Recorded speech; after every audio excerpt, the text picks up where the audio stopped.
കുണ്ടറയിലെ സിയാദിന്റെ മരണത്തിൽ പോലീസിന്റെ വാദങ്ങൾ തള്ളി സിയാദിനെ മർദ്ദിച്ചെന്ന ആരോപണമുള്ള രഞ്ജിത്ത്. സിയാദിനെ മർദ്ദിച്ചിട്ടില്ലെന്ന് രഞ്ജിത്ത് മീഡിയ വണ്ണിനോട് പറഞ്ഞു.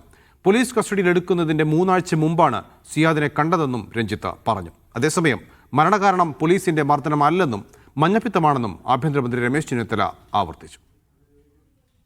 സിയാദിന്റെ മരണകാരണം മഞ്ഞപ്പിത്തമാണെന്നും സിയാദിനെ മറ്റൊരാൾ മർദ്ദിച്ചിരുന്നു എന്ന പോലീസിന്റെ വാദം മുഖ്യമന്ത്രിയും ആഭ്യന്തരമന്ത്രിയും ഏറ്റുപിടിക്കുകയാണ്.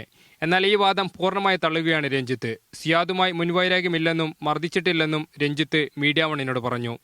സിയാദുമായിട്ട് ഏതെങ്കിലും തരത്തിൽ പരിചയമുണ്ടായിരുന്നോ? എനിക്ക് പരിചയമില്ലായിരുന്നു. സിയാദുമായിട്ട് ഏതെങ്കിലും തരത്തിൽ വ്യക്തിവൈരാഗ്യം അല്ലെങ്കിൽ അത്തരത്തിലുള്ള പ്രശ്നങ്ങൾ എന്തെങ്കിലും രീതിയിൽ പ്രശ്നങ്ങളൊക്കെ ഉണ്ടായിരുന്നു? ഒന്നുമില്ലായിരുന്നു. എന്താണ് സിയാദിനെ എന്താണ് അവസാനമായി കാണുന്നത്? പിടിച്ചതിന് കൊണ്ടുപോകുന്നതിന് മുമ്പ് 3 ആഴ്ചയ്ക്ക് മുമ്പാണ് ഞാൻ കാണുന്നത്. അവർ എൻ്റെ പെണ്ണിൻ്റെ അച്ഛനുമായിട്ട് വീട്ടിൽ വന്ന് ഫോൺ മേടിക്കാൻ വന്നു. അന്നാണ് ഞാൻ കാണുന്നത്. അല്ല ഞാൻ കണ്ടിട്ട് അത് ഓട്ടോയിലിരുന്നേ. കുണ്ടറ പോലീസ് തയ്യാറാക്കിയ മൊഴിയിൽ തന്റെ പേര് എങ്ങനെ വന്നു എന്ന് അറിയില്ല. സിയാദ് മരിച്ചതിനു ശേഷം പോലീസ് അന്വേഷിച്ചു വന്നിരുന്നു.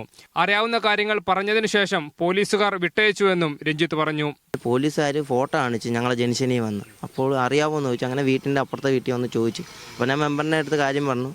മെമ്പർ വിളിച്ച് മെമ്പറുമായിട്ട് വൈകിട്ട് സ്റ്റേഷനിൽ ചെന്നപ്പോൾ ഇങ്ങനെ കേസ് പറയണം.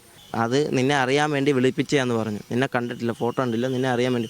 അങ്ങനെ എൻ്റെ പേരും അഡ്രസ്സും നമ്പരും എല്ലാം എഴുതി മേടിച്ച് മെമ്പറിൻ്റെ നമ്പരും എഴുതി മേടിച്ചിട്ട് വിട്ടയച്ചു. സിയാദിന്റെ മരണവുമായി ആരോപണം നേരിട്ട പോലീസ് ഉദ്യോഗസ്ഥനെ സസ്പെൻഡ് ചെയ്തിട്ടുണ്ടെന്ന് ആഭ്യന്തരമന്ത്രി രമേശ് ചെന്നിത്തല പറഞ്ഞു.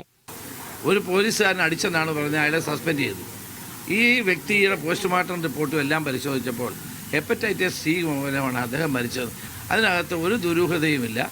കേസിൽ സിയാദിന്റെ മാതാപിതാക്കളുടെയും ഭാര്യ സാലിയുടെ മൊഴി അന്വേഷണ സംഘം ഇന്നലെ രേഖപ്പെടുത്തിയിരുന്നു. മീഡിയ 1 കൊല്ലം.